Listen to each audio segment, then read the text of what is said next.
عليهم غير المغضوب عليهم ولا الضالين. صلوا على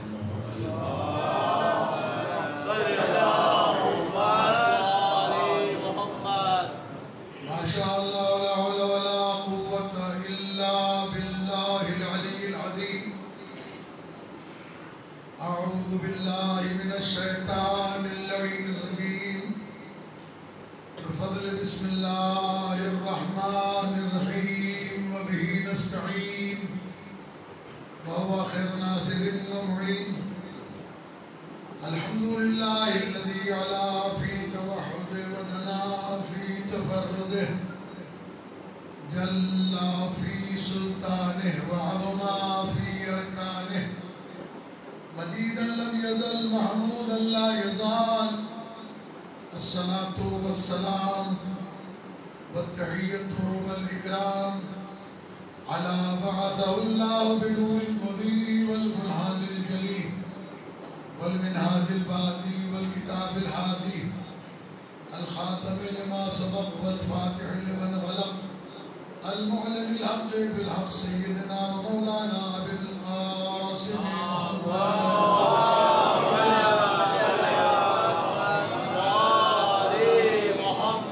الصلاة والسلام على عترته الطيبين الطاهرين المعصومين الذين ذهب الله عنهم الرجس وطهرهم تطهيرا.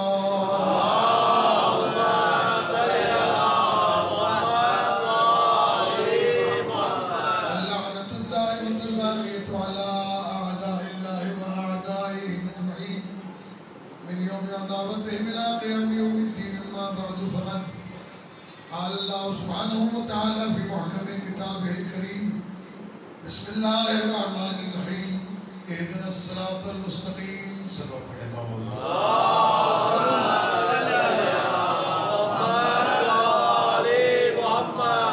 مادبانہ گزارش ہے تمام حضرات سے کہ اپنے موبائل کو یا سائلنٹ کریں یا بند کر دیں تاکہ دوران مجلس ڈسٹربنس نہ ہو.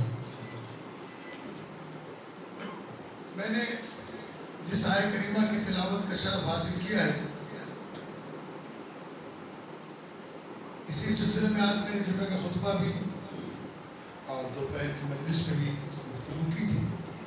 بات کو آگے بڑھاتے ہوئے کہ اللہ تبارک و تعالیٰ نے جو نظام ہدایت بنایا ہے اس کی اگر صحیح معنی میں وضاحت کسی نے کی ہے تو وہ خود رب العزت نے کی ہے. اور یہ بات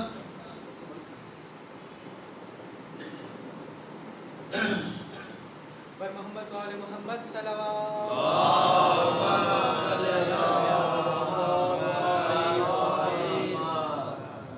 دو تین باتیں میں آج کل ہر مجلس میں تقریباً بیان کرتا ہوں جہاں بھی جاتا ہوں. ایک چیز یاد رکھیں, اگر آپ اپنی بقا چاہتے ہیں تو قرآن پڑھیں, قرآن سمجھیں. اس لیے کہ امام حسن مصطفیٰ علیہ السلام نے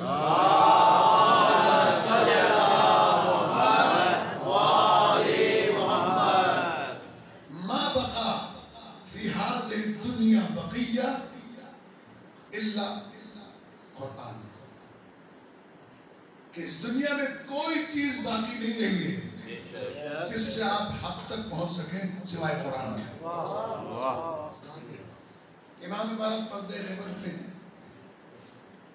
لہذا ہمیں اپنی زندگی کو ایمان کے ساتھ گزارنے کے لیے قرآن مجید سے ربط رکھنا پڑے گا,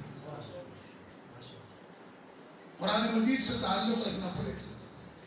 یہ آیت جو میں نے تلاوت کی ہے اہدنا الصراط المستقیم, اس کا ترجمہ بھی میں نے بیان کیا تھا کہ ہمارے مسلمان بھائی ترجمہ کرتے ہیں کہ ہمیں صراط دکھا, ہم ترجمہ کرتے ہیں کہ ہمیں صراط پر قائم رکھ یا دکھاتا رہے.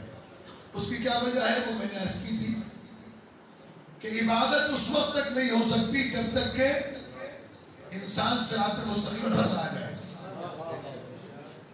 تو اب پہلے میں نے کہا ایاک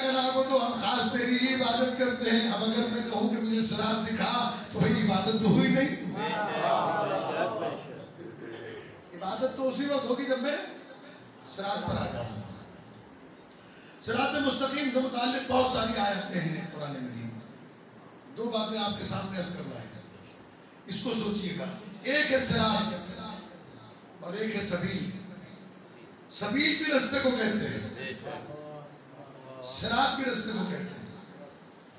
سبیل اور صراط میں فرق ہے, اور اس کو میں اگر عربی اصطلاحات میں جاؤں گا تو آپ کا ذہن الجھے گا. میں بغیر کسی اصطلاح کے آسانی سے آپ کو بات سمجھاتا ہوں. ایک ہے دریا اور دوسری ہے نہر. نہر نکلتی ہے دریا سے, نہر نکلتی ہے دریا سے. تو سبیل اسے کہتے ہیں تو دریا سے متصل ہو, تو دریا سے متصل نہ ہو سبیل نہیں بنتی ہے. سبیل کہتے ہیں چھوٹے رستے کو اور صراط کہتے ہیں بڑے رستے کو. اسی لیے جب پیغمبر اکرم صلی اللہ علیہ وآلہ وسلم سے پوچھا گیا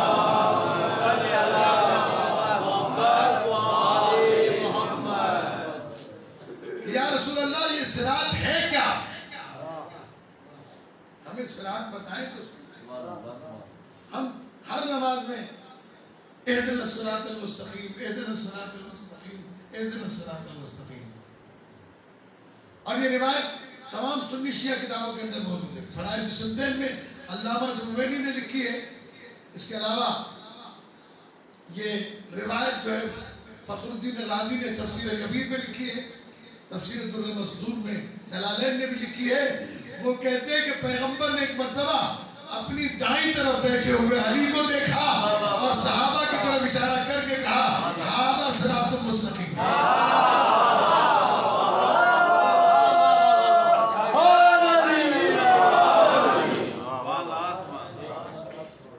اس لیے کہ صراط مستقیم ہے نقش قدم, پیروں سے بنتا ہے. اس لیے قرآن مجید میں کہا گیا وَلَا تَتَّبِعُوا خُطُوَاتِ الشَّيْطَانِ إِنَّهُ لَكُمْ عَدُوٌّ مُّبِينٌ. دیکھو شیطان کے نقش قدم پر نہ چلنا, اس لیے کہ وہ تمہارا کھلا ہوا دشمن ہے. عزیزان گرامی, بڑی اہم بات ہے یہ جو میں بالکل آسانی سے آپ کے سامنے پیش کر رہا ہوں. ہمارے یہاں سندھ میں اگر کہیں چوری ہو جاتی ہے گاؤں دیہات میں تو ایک آدمی کو بلایا جاتا ہے جسے پیری کہتے ہیں. پیری وہ ہوتا خود بھی چور ہے. وہ تمام چوروں کے پیر پہچانتا ہے. 100 نقش قدم بھی لگے ہوں تو وہ چور کے پیر الگ کر کے بتاتا ہے کہ یہ چور یہاں سے آیا اور یہاں سے گئے. تو پیروں کو پہچاننا ضروری ہے. امام کا پیر کون سا ہے اور شیطان کا پیر کون سا ہے, اس لیے کہ دونوں صراط مستقیم پر ہیں. میں نے آیت پڑھی تھی قال فبما اغويتني لاقعدن لهم صراطك المستقيم. تو نے مجھے گمراہ کیا ہے جس کی وجہ سے تو میں جا کے صراط مستقیم پر بیٹھوں گا. تو وہ صراط مستقیم جانتا تھا. اب یہ دونوں نقش قدم برابر برابر چل رہے ہیں. پہچاننے کی ضرورت ہے کہ امام کا نقش قدم کون سا ہے, شیطان کا نقش قدم کون سا ہے. اسی لیے پیغمبر نے جو حدیث ارشاد فرمائی وہ تمام سنی شیعہ مکاتب کے تمام علماء نے لکھی, اور وہ یہ ہے کہ من مات ولم يعرف امام زمانہ مات میتۃ جاہلیہ. جس نے زمانے کے امام کو نہیں پہچانا وہ جاہلیت اور کفر کی موت. امام کو پہچاننے کا مطلب یہی ہے کہ امام کی آواز بھی پہچانے, امام کے نقش قدم کو بھی پہچانے. اور یہ بات طے ہے کہ صراط مستقیم جائے گی قیامت تک, اور اس پر شیطان موجود ہے. عدل الہی کے خلاف ہے کہ شیطان تو ہو اور خدا کا نمائندہ نہ ہو. اس لیے جب تک صراط مستقیم ہے جب تک خدا کے نمائندے کی ضرورت ہے. اب وہ چاہے ظاہر ہو یا پردہ غیبت میں ہو. دنیا نے ائمہ اہل بیت علیہ السلام کو قید میں ڈال کر صراط مستقیم کو روکنا چاہا، لیکن ان کو یہ معلوم نہیں کہ کبھی بھی اندھیروں سے روشنی کا راستہ نہیں رکتا ہے. اللہ جب چاہتا ہے اپنے راستے کو واضح کرا دیتا ہے، اپنے راستے کو کھول کر بتا دیتا ہے. وہی دشمن جو اہل بیت علیہ السلام کے فضائل چھپانا چاہتا تھا، اللہ نے اسی کی زبان سے آل محمد کے فضائل بیان کرا. اور امام موسیٰ کاظم علیہ السلام کا ذکر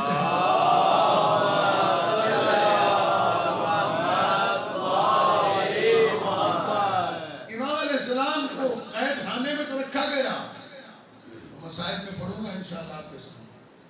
لیکن اس کے باوجود کبھی کبھی امام علیہ السلام کو رہا کرنا پڑا، دربار میں بلانا پڑا، امام علیہ السلام کو مدینے جانا پڑا. امام علیہ السلام جب مدینے میں ہیں لوگ آتے ہیں دعا کے لیے، لوگ آتے ہیں مسائل پوچھنے کے لیے، لوگ آتے ہیں اپنی حاجتیں امام علیہ السلام کے پاس لے کر. ایسے میں ہارون رشید نے دربار میں بلا لیا تاکہ امام علیہ السلام کی توہین کر سکے، مرتبے کو گھٹا سکے.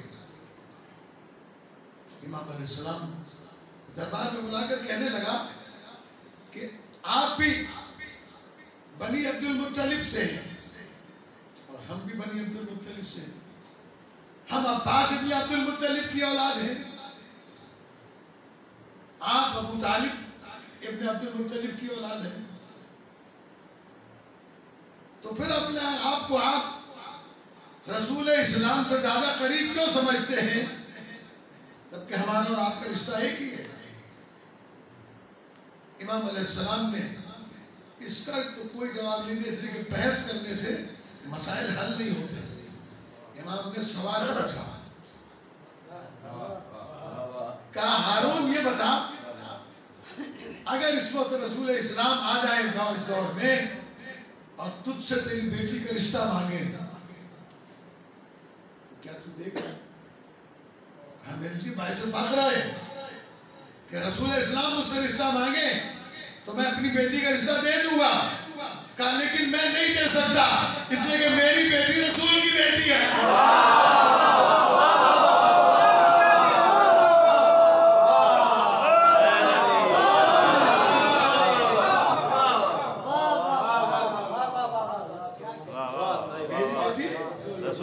رسول کی بیٹی ہے، مجھ سے رسول رشتہ مانگ ہی نہیں سکتے.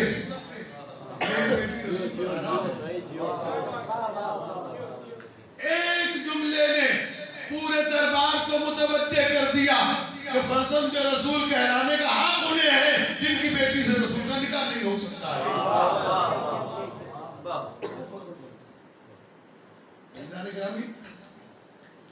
باتیں تو بہت طویل ہیں.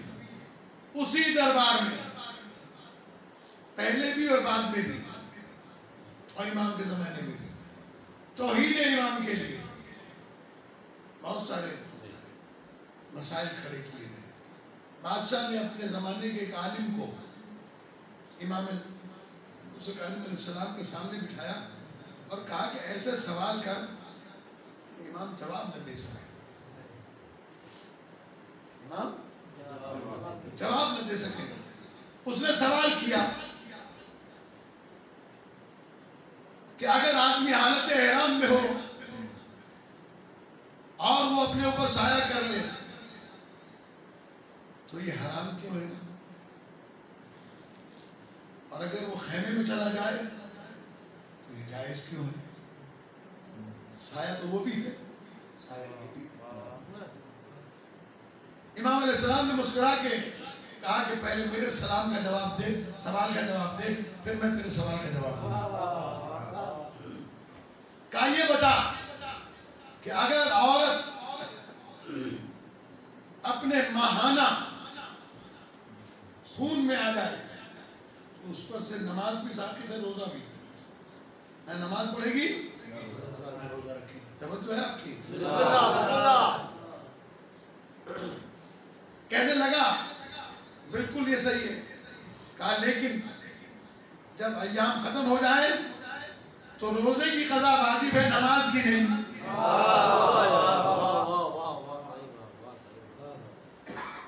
تو امام نے فرمایا یہ کیوں ہے؟ کہا یہ حکم خدا ہے۔ تو امام نے فرمایا جیسے یہ حکم خدا ہے وہ بھی حکم خدا ہے۔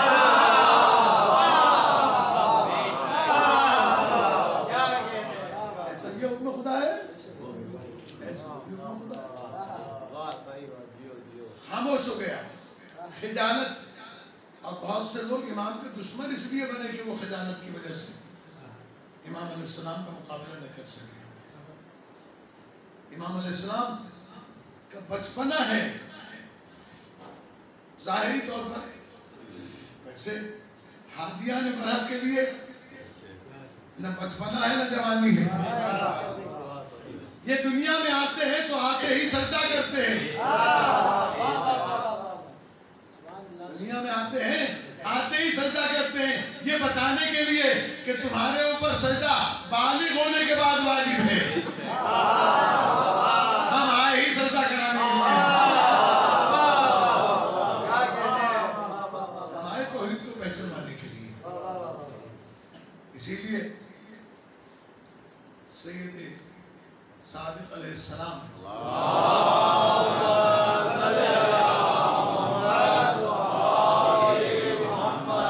امام کے زمانے میں کسی نے آ کے امام سے شکوہ کیا، مولا وہ میں نے دیکھا کہ آپ کا ایک چھوٹا سا بچہ بکری کا کان پکڑے ہوئے کہہ رہا ہے اسجدی اسجدی اسجدی، سجدہ کر سجدہ کر سجدہ کر۔ تو کیا بکری بھی سجدہ کرتی؟ کہا بلاؤ، امام علیہ السلام کو بلایا گیا۔ کہا تم کیا کر رہے تھے؟ کہا میں بکری سے کہہ رہا تھا اسجدی اسجدی اسجدی۔ تو بکری تو مکلف نہیں ہے، اس کے اوپر شریعت میں سجدہ نہیں ہے، کہ اس پہ تو سجدہ نہیں ہے، لیکن ہم آئے ہی سجدہ کرانے کے لیے ہیں، یہ بتانے کے لیے کہ ہم سجدہ کراتے ہیں۔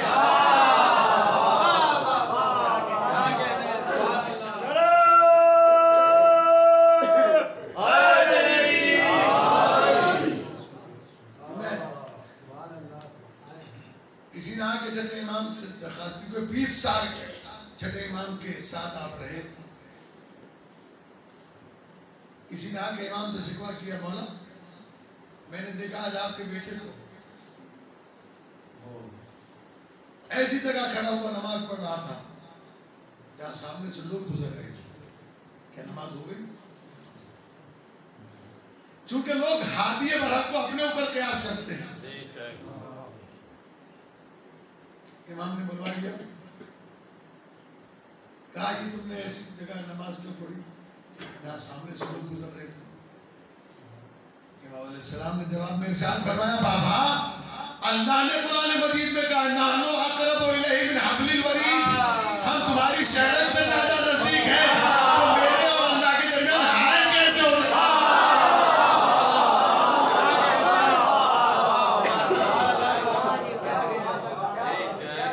زباں کے ساتھ دل بولا، علی مولا علی مولا، زباں کے ساتھ دل بولا، علی مولا علی مولا، نعرہ حیدری، یا علی یا علی یا علی مدد ہر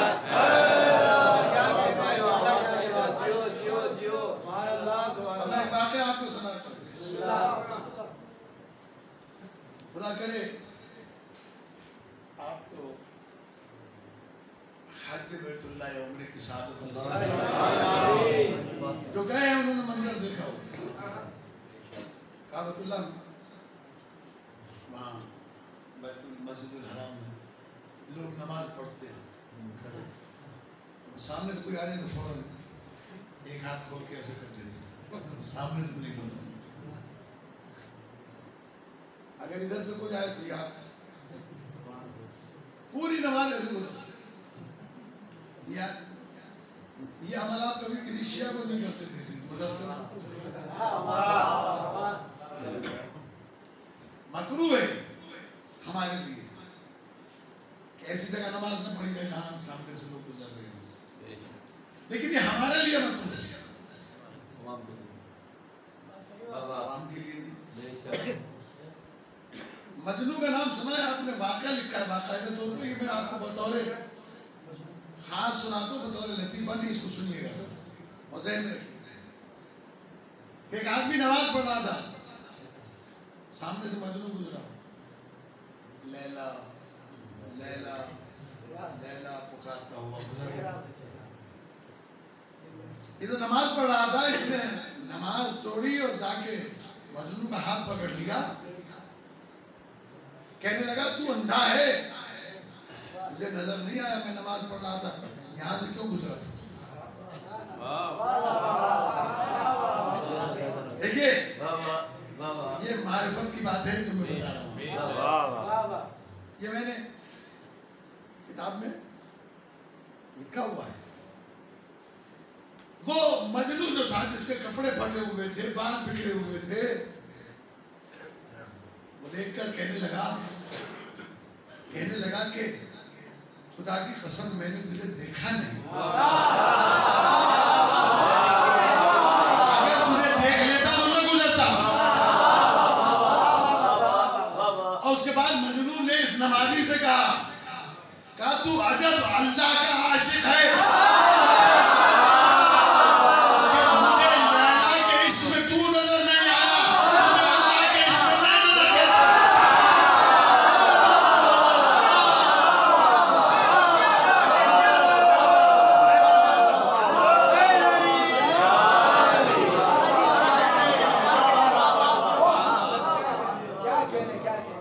اگر معرفت کے ساتھ نماز پڑھا کوئی فرق نہیں پڑتا کون گزر رہا ہے، بشرطے کے معرفت.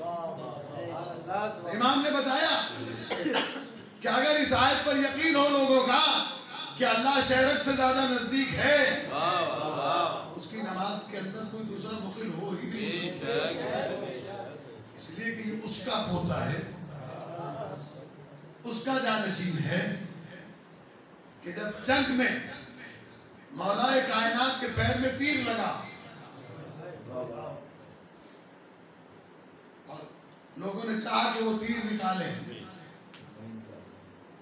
وہ نکالتے تھے، مولا کو اذیت ہوتی تھی.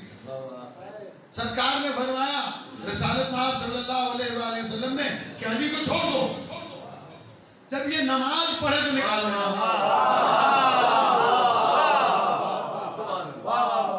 مولا کائنات نے تکبیر کہی، تیر نکالا گیا، پتہ نہیں چلا.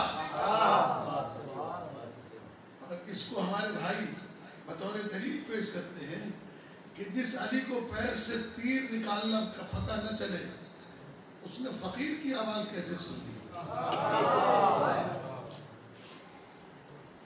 ہے نا کہ حالت رکوع میں زکات دی، انما ولیکم اللہ ولایتہ، انما ولیکم اللہ ورسولہ والذین آمنوا الذین یقیمون الصلاۃ ویؤتون الزکاۃ وهم راکعون. کہ علی کو فقیر کیسے پتہ چل گیا جس کے پیر سے تیر نکل جائے اور پتہ نہ چلے؟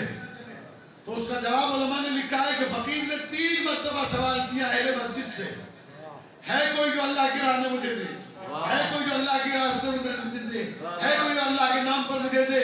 جب کسی نے نہیں دیا تو فقیر نے کہا یا اللہ گواہ رہنا، میں تیری مسجد سے خالی آ جا رہا ہوں. تو علماء نے لکھا جب تک سائل مسجد والوں سے پوچھتا رہا، علی کو پتہ نہ چلا، جیسے ہی اللہ سے سوال کیا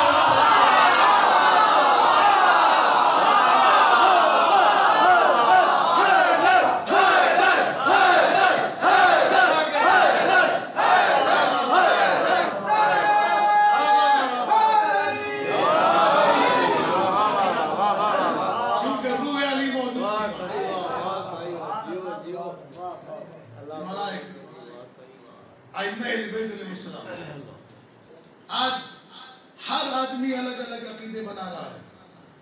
میں درخواست کرتا ہوں، خواہش کرتا ہوں کہ کچھ نہ پڑھیں، ساتویں امام کی سیرت ضرور پڑھیں. اگر صحیح معنی میں شیعہ بننا ہے، نہ شبیر اللہ کی سنیں نہ کسی اور مولوی کی سنیں، امام کی سنیں. امام نے بتایا ہماری ولایت کی قیمت، آل محمد کی ولایت کی قیمت کوئی دنیا میں بتا نہیں سکتا. امام نے بتائی. امام کا ایک چاہنے والا آیا، کہنے لگا مولا میں بہت غریب ہوں، فقیر ہوں، مسکین ہوں، میرے پاس دنیا سے کچھ نہیں، محتاج ہوں، لاچار ہوں. امام مدد کر سکتے تھے. امام نے فرمایا کہ تو غریب نہیں، تو فقیر نہیں، تو محتاج نہیں، تو محتاج نہیں.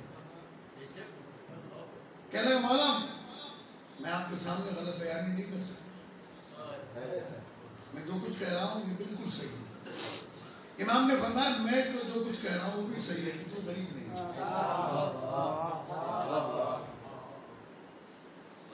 جب اس نے تیسری مرتبہ تکرار کیا تو امام نے فرمایا اچھا اگر تجھے اتنا ہی اصرار ہے اپنی غربت اور مسکینی پر، جتنے شیعہ نے حضرت قرار بیٹھے نا، جتنے موالیان نے حضرت قرار محبان اہل بیت بیٹھے، توجہ کیجئے گا. اگر یہ بات سمجھ میں آ گئی نا تو پھر سب کسی کے آگے جھکے گا نہیں. امام نے فرمایا ہماری ایک امانت میرے پاس ہے، یہ واپس کرو، پھر تجھے جو چاہیے. سر جھکا کے بیٹھ گیا، تھوڑی دیر سوچا، غور کیا، کہنے لگا مولا آپ کا فرمان سچا ہے لیکن مجھے یاد نہیں کہ میرے پاس کوئی امانت آپ کی ہے، آپ یاد دلا دیجیے میں مانتا ہوں. امام نے اس طرح کی کہا کہ کیا تیرے دل میں ہماری ولایت نہیں؟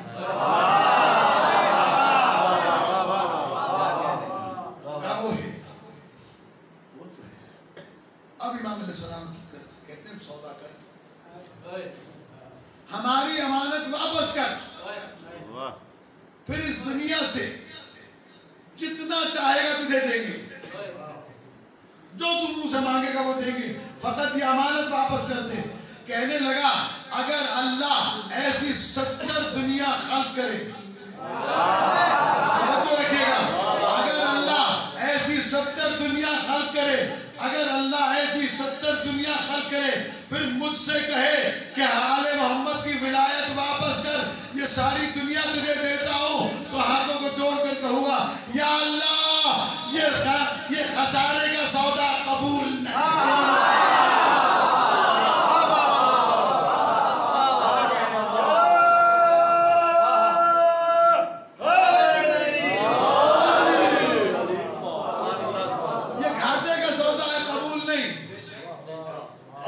معصوم نے فرمایا جس کے دل میں ہماری ولایت ہے اس کی توہین نہ کرنا، جس کے سینے میں ہماری ولایت ہے اس کی توہین کرنے والے سے ہم تو کچھ نہیں کہیں گے. اللہ نے اعلان کیا حدیث قدسی میں من احانا عبدی المؤمن فقد استقبلنی بالمحاربہ، جس نے میرے مومن بندے کی اہانت کی وہ اعلان جنگ کر رہا ہے مجھ پروردگار کے ساتھ. یہ آپ کا وقار ہے جسے اللہ نے اتنی عظمت دی ہو، اور یہ ولایت حاصل کرنے کے لیے آپ نے کوئی محنت نہیں کی. یہ ولایت حاصل کرنے کے لیے آپ نے کوئی محنت نہیں کی. اس ماں کا شکریہ ادا کرو جس نے باپ کے ساتھ خیانت کی.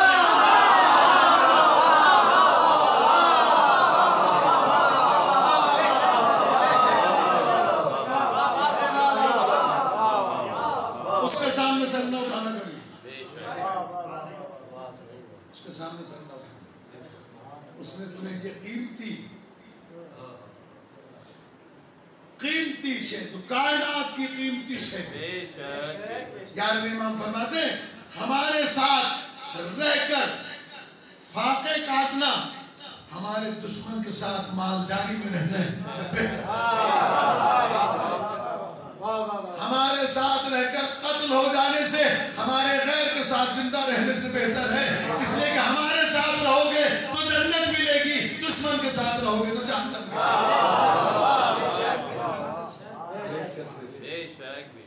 یہ ائمہ اہل بیت علیہ السلام کی محنتیں علامہ ذیشان احمد جوادی علی اللہ مقاموں کو میں پڑھ رہا تھا، ان کا زمانے کی ستم ظریفی ہے کہ جس نے 7ویں امام کی 14 سال کی قید تو دنیا کے سامنے رکھی، امام کی سیاست نہیں رکھی، امام کی سیرت نہیں رکھی۔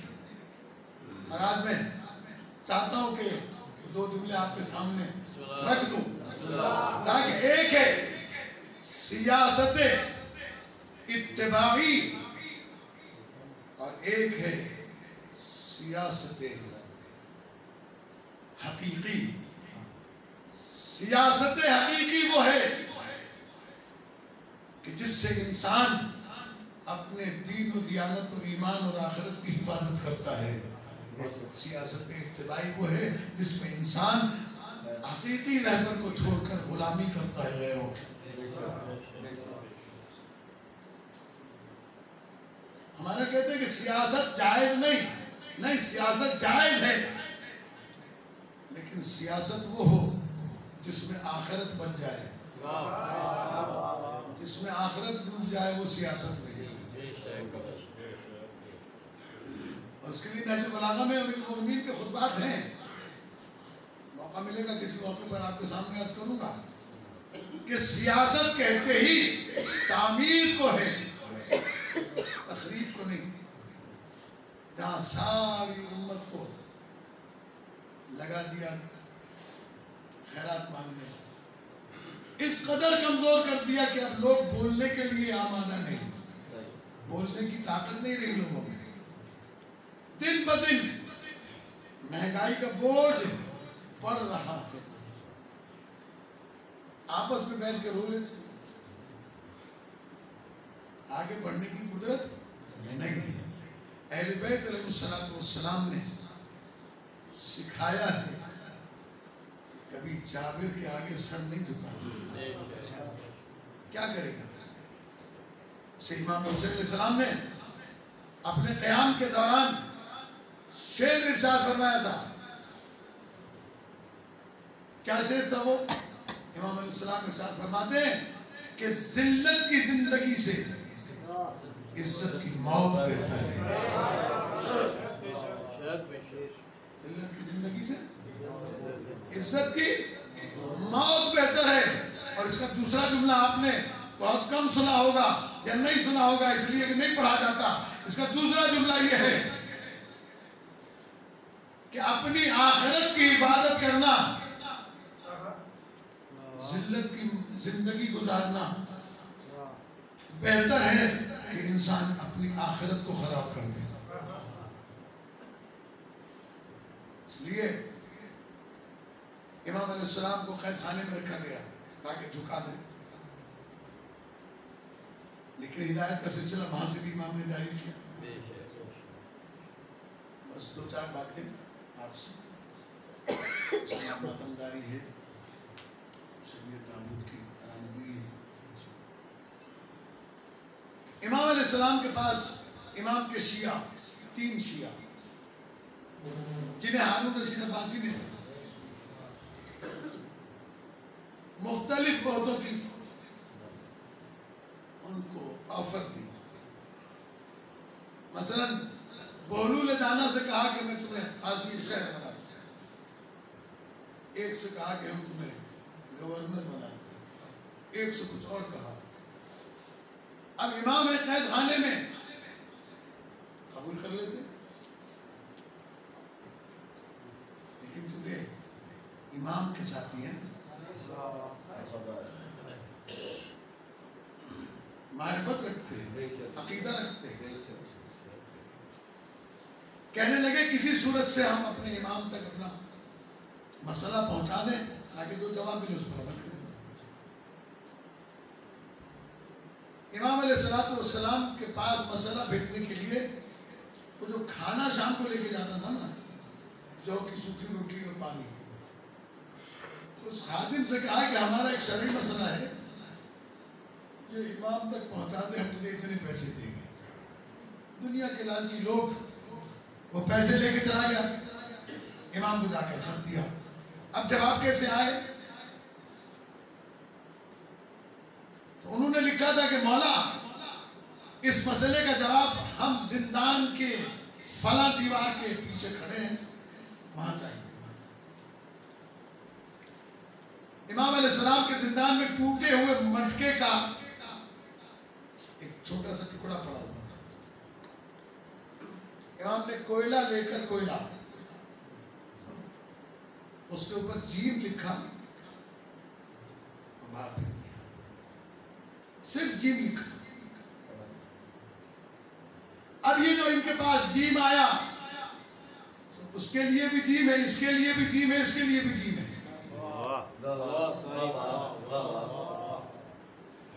ایک نے کہا کہ میرے لیے امام نے جو جیم لکھا ہے، میں یہ سمجھتا ہوں اس مسئلے کو کہ میرے لیے مولا نے کہا ہے کہ تو جبل پہ چلا جا، گمنام ہو جا۔ بہلول نے کہا کہ اس سے مراد جنون ہے، میں پاگل ہو جاتا ہوں۔ تیسرے نے کہا اس سے مراد چلا وطنی ہے، میں وطن چھوڑ جاتا ہوں۔ اب مجھے بتائیں یہ تینوں غلط ہیں، ان تینوں میں سے صحیح کون سا ہے؟ اور تینوں صحیح ہیں۔ یہ اجتہاد کا دروازہ کھولا امام نے۔ وہ جیم جو ہر ایک نہیں سمجھ سکتا، وہ سمجھ سکتا ہے جو امام کا قریبی ہے۔ ہمارے مراجع کرام، ہمارے مجتہدین جو فتویٰ دیتے ہیں وہ ہوا میں نہیں دیتے، ساری زندگی احکام امام پڑھ کر مزاج امام سے واقف ہو کر پھر فتویٰ جاری کرتے ہیں۔ سیرت امام سے بولنے والے تو بولتے تھے یہ مجتہد، یہ الگ الگ فتوے، آپ لگائیں نا فتویٰ بہلول پر، بہلول کے تو آپ فضائل پڑھتے ہیں، آپ لگائیں تینوں پر فتوے۔ امام نے تو ان کی ان تینوں چیزوں کو قبول کیا،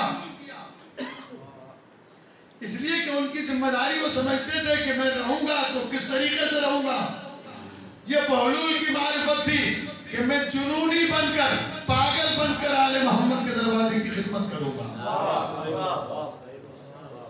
اور احکام ائمہ کو پہنچاؤں گا۔ تو اگر آپ کی طبیعت پہ بوجھ نہ ہو تو میں ایک چھوٹا سا واقعہ اپنے بچوں کے لیے، جو چھوٹے چھوٹے بچے رات کے اس وقت میں جاگ رہے ہیں، مجلس میں آئے ہیں، جن کا بھی حق بنتا ہے، ہو سکتا ہے بڑوں کو بھی فائدہ ہو جائے۔ یہ بہلول جو جنونی بن گئے، پاگل بن گئے، یہ لکڑی کا گھوڑا بنایا، کھجور کی لکڑی کا، اس پر چڑھ کر شہر میں گھوم گئے، کہتے حیا یا حسان، حیا یا حسان، چل میرے گھوڑے، چل میرے گھوڑے، چل میرے گھوڑے۔ بچے پیچھے پیچھے دوڑتے تھے، پتھر بھی مارتے تھے، ہوٹنگ بھی کرتے تھے، لیکن بہلول اسی انداز میں ساری چیزیں برداشت کر کے اہل بیت کا پیغام پہنچاتے تھے۔ صبح صبح بازار میں آ گئے بہلول،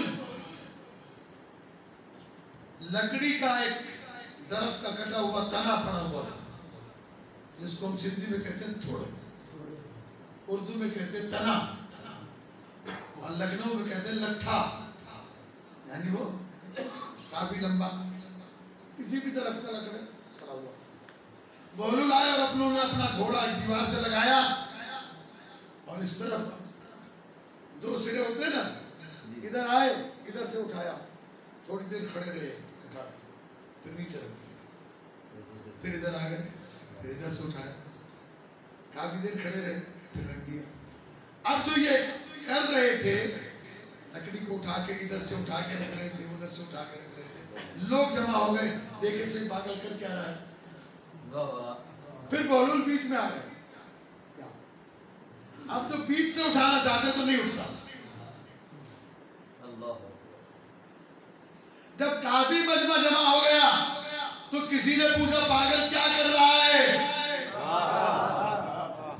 بہلول کیا کر رہے ہو؟ کہا یہ سرا دنیا کا ہے، اٹھاتا ہوں اٹھ جاتی ہے، یہ سرا دین کا ہے، اٹھاتا ہوں اٹھ جاتی ہے، دونوں کو ملا کے اٹھاتا ہوں نہیں اٹھتی.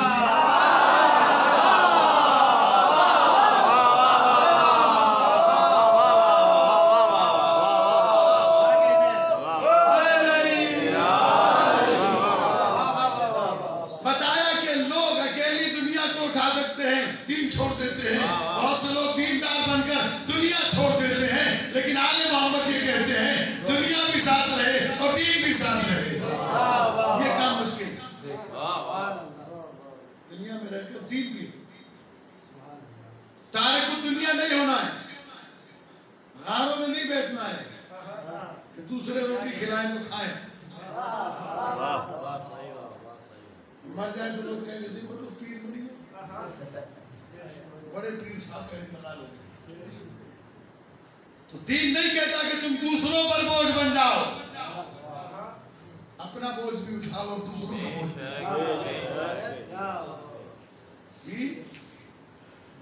آج کل 2 ٹکے کے لوگ جنہیں بسم اللہ الرحمن الرحیم بھی پڑھنے نہیں آتا، وہ بھی مرجعیت کے خلاف بولتے ہیں.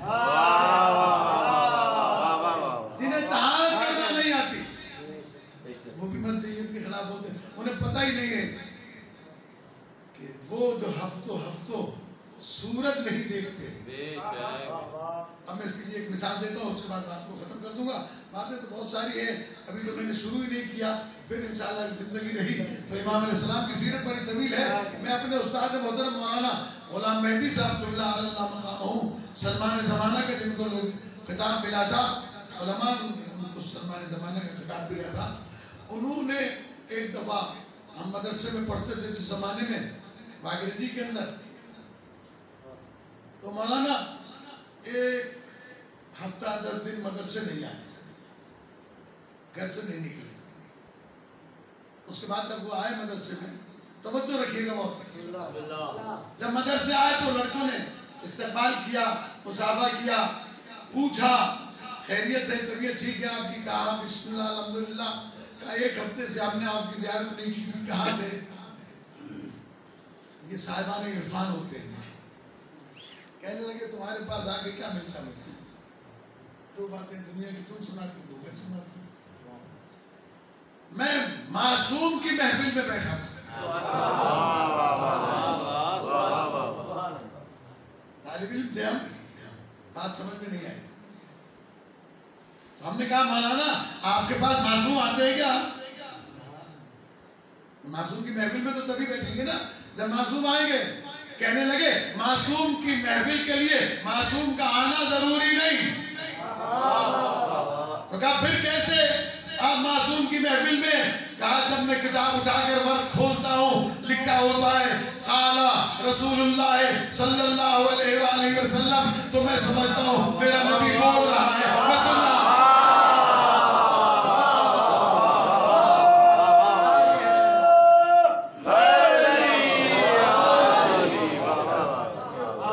پھر ورق پلٹتا ہوں تو لکھا ہوتا ہے قال علی علیہ السلام، میں سمجھتا ہوں میرا مولا بول رہا ہے، میں سن رہا ہوں.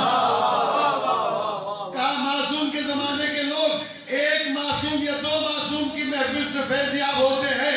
یہ دور وہ ہے کہ ایک وقت میں 14 کے 14 کی محفل سے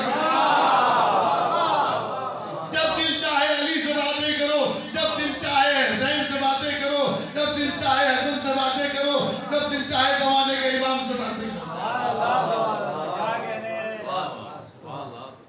اور یہ نقطہ نکلا کہاں سے، ان کے ذہن میں آیا کہاں سے؟ یہ ہمیں بعد میں سمجھ میں آئی جب ہم نے پڑھا. جب کتابیں دیکھی تو پھر پتا چلا کہ صاحبان عرفان صرف روایتیں پڑھتے نہیں ہیں، یہ روایت کیسے ان کے ذہن میں آئی، یہ بات کیسے ان کے ذہن میں آئی؟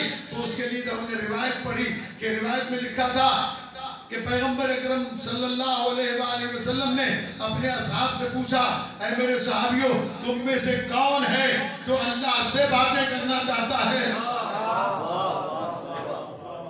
تو سب نے ہاتھ اٹھا لیا، میں بھی۔ تو پیغمبر نے فرمایا نماز پڑھا کرو، نماز میں اللہ سے باتیں ہوتی ہیں، ایاک نعبد و ایاک نستعین۔ علامہ حضرت زیدی علی اللہ مقامہ ہمارے بہت بڑے عالم اور خطیب گزرے ہیں، بہت مشہور۔ ان کو سیدہ کونین جناب زینب کبریٰ سلام اللہ علیہ، اب تو لوگ بقلہ میں خود خطیب عالم محمد بنتے ہیں نا، انہیں شہزادی نے خطیب عالم محمد بنتے، صاحبان معرفت تھے۔ وہ نماز سے متعلق ان کی مجلس، اس میں انہوں نے کہا، کہنے لگے جب انسان نماز پڑھنے کے لیے کھڑا ہوتا ہے کہتا ہے اللہ اکبر، وہ اللہ بہت بڑا ہے، وہ اللہ۔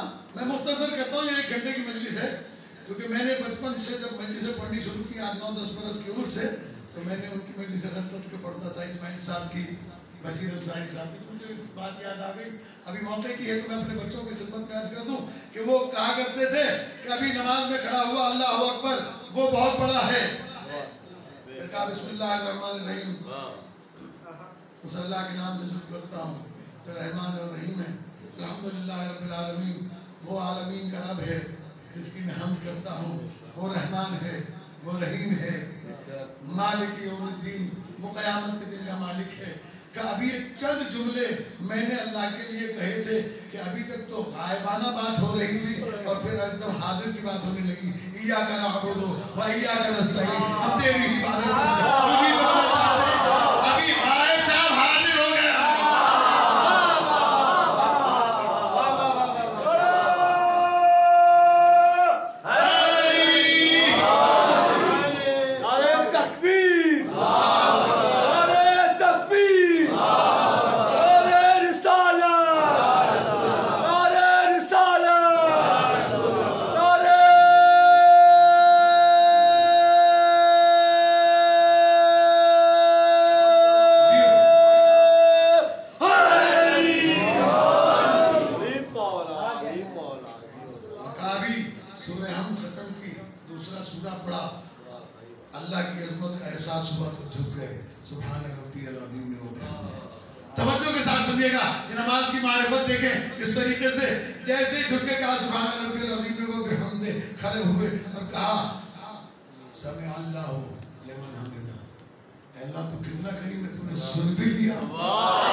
یعنی خدا نے پوچھا کس کی نماز پڑھی تو نے؟ کہ اس کی جس کے علاوہ کوئی عبادت کے لائق نہیں۔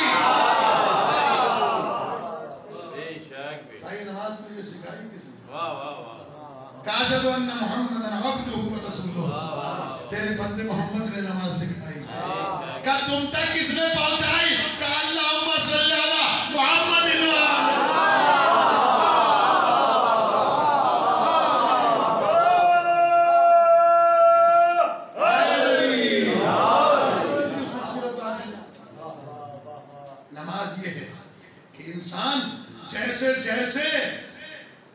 عبادت کرتا جاتا ہے قربت بڑھتی چلی جاتی ہے.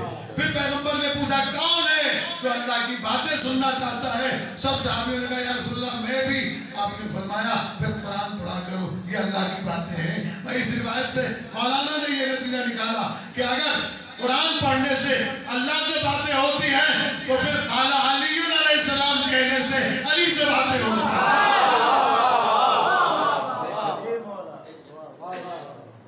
علی کو سنا کر اور جب سننے کے عادی بن جاؤ تو پھر زمانے کے امام سے تمہاری قربت ہو جائے گی. زمانے کے امام سے اس لیے کہ یہ بات یاد رکھیں میرے بچے خاص طور پر کہ امام علیہ السلام کا لہجہ کون سا ہوگا، گفتگو کیسی ہوگی. دربار میں امام آئیں گے تو گفتگو کیسی ہوگی، لہجہ کیسا ہوگا. تو یہ یقین رکھیں کہ یہ 14 ہیں لیکن لہجہ ایک ہے.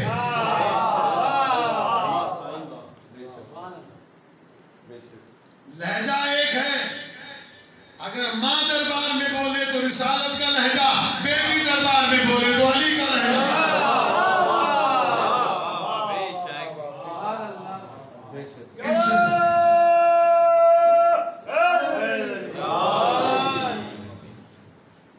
بس میرے دوستوں دل تو میرا چاہ رہا تھا کہ ابھی بہت کچھ بیان کروں سناؤں آپ کو.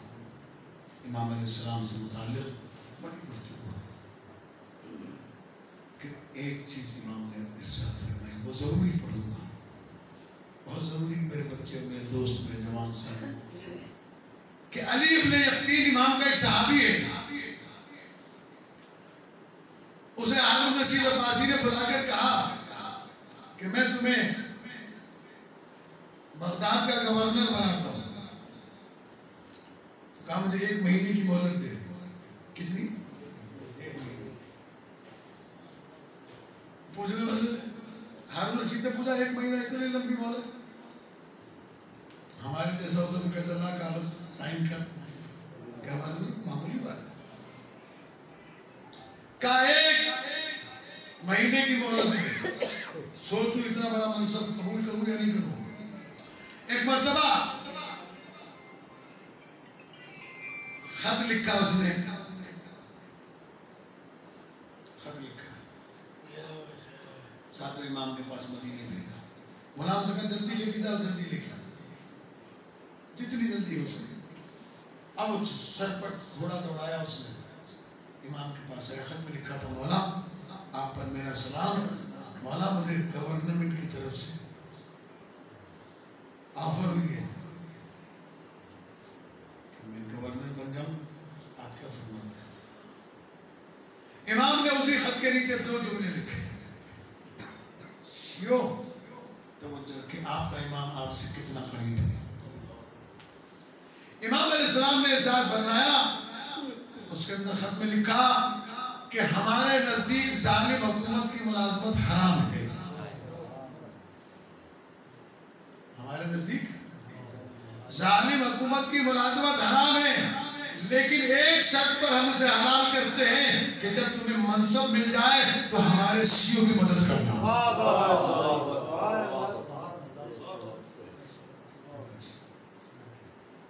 عزیزان گرامی، یہ وہ امام ہیں جنہوں نے اعلان کیا کہ ہمارا شیعہ کہیں کا رہنے والا ہو، کسی زبان کا بولنے والا ہو، کسی قوم سے تعلق رکھتا ہو، کالا ہو، گورا ہو، امیر ہو، غریب ہو، کسی قوم سے تعلق رکھتا ہو، اگر ہمارا چاہنے والے ہیں تو وہ آپس میں ان کا رشتہ ایسا ہے جیسے 2 سگے بھائیوں کا ہو، چاہے باپ الگ ہی کیوں نہ ہو. ان کا رشتہ کیسا ہے؟ 2 سگے بھائیوں. آل محمد کے چاہنے والے بڑے نزدیک ہوتے ایک دوسرے سے. عزیزان گرامی، یہی امام ہیں جو قوم کی تربیت کر رہے ہیں، لیکن دنیا ان کے نقش مٹانا چاہتے ہیں. عزاداروں، امام علیہ السلام کو مختلف زندانوں میں رکھا گیا. کبھی زندان طوس میں رکھا گیا. میں وہ زندان اپنی آنکھوں سے دیکھ کر آیا. ایک کنواں ہے جس میں چاروں طرف میخیں گڑی ہوئی ہیں. اگر ٹیک لگائے تو پشت میں کیلیں گڑ جاتی ہیں.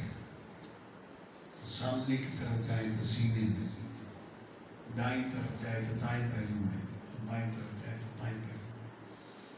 آپ اندازہ کریں گے کہ زندان میں امام نے کتنا وقت گزارا معلوم نہیں، لیکن اتنا معلوم ہے کہ کافی وقت امام کو اس زندان میں رکھا گیا. اسی میں مولا عبادت بھی کرتے تھے. پھر ایسے زندان میں رکھا گیا جس میں روشنی نہیں آتی تھی. یہ پتہ نہیں چلتا تھا دن کا وقت ہے یا رات کا وقت ہے. عزاداروں، آخری زندان جس میں مولا کی شہادت ہوئی ہے،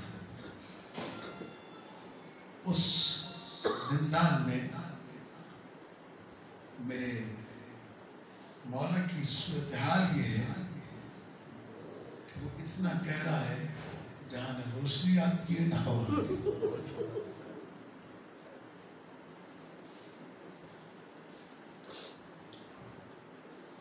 ایک وقت گزار دیا امام نے اس میں. امام علیہ السلام اس زندان میں عبادت کرتے ہیں اور جملہ ہے امام کا: عظم الذنب من عبدک فلیحسن العفو من عندک یا کریم. تیرے بندے کی طرف سے گناہ بہت بڑھ گئے ہیں، لیکن تیرا عفو ان سے زیادہ ہے، تیری معافی ان سے زیادہ ہے. بعض لوگوں کا نظریہ ہے کہ امام علیہ السلام کی دعا اپنے لیے مانگ رہے تھے. نہیں، جن کے یہاں ترک اولا نہیں ہو سکتا، یہ ہمارے لیے دعائیں تھیں. عزاداروں، 23 رجب المرجب کو میرے مولا کو زہر دیا گیا. میں نے دوپہر کی مجلس میں بھی عرض کیا تھا کہ زہر کے بعد مولا زندان میں تڑپ رہے تھے. ایسے میں پردیس کے اندر یاد آیا ہوگا، کاش بیٹیاں ہوتی، کاش میرے بیٹے ہوتے. عزاداروں، امام موسیٰ کاظم علیہ السلام کے بیٹے امام رضا بھی ہیں علیہ السلام. جناب قم میں، مشہد میں، شیراز میں میرے امام کے کتنے بیٹے ہیں جو امام علیہ السلام انتظار کر رہے مدینے میں. عزاداروں، زہر ملنے کے بعد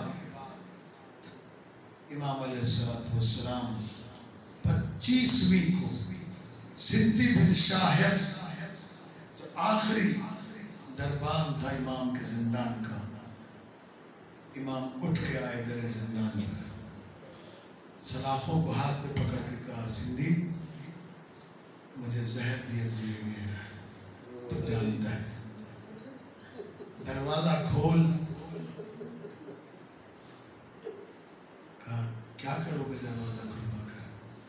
کہا: میں ایک بار اپنی بیٹیوں سے ملنا چاہتا ہوں.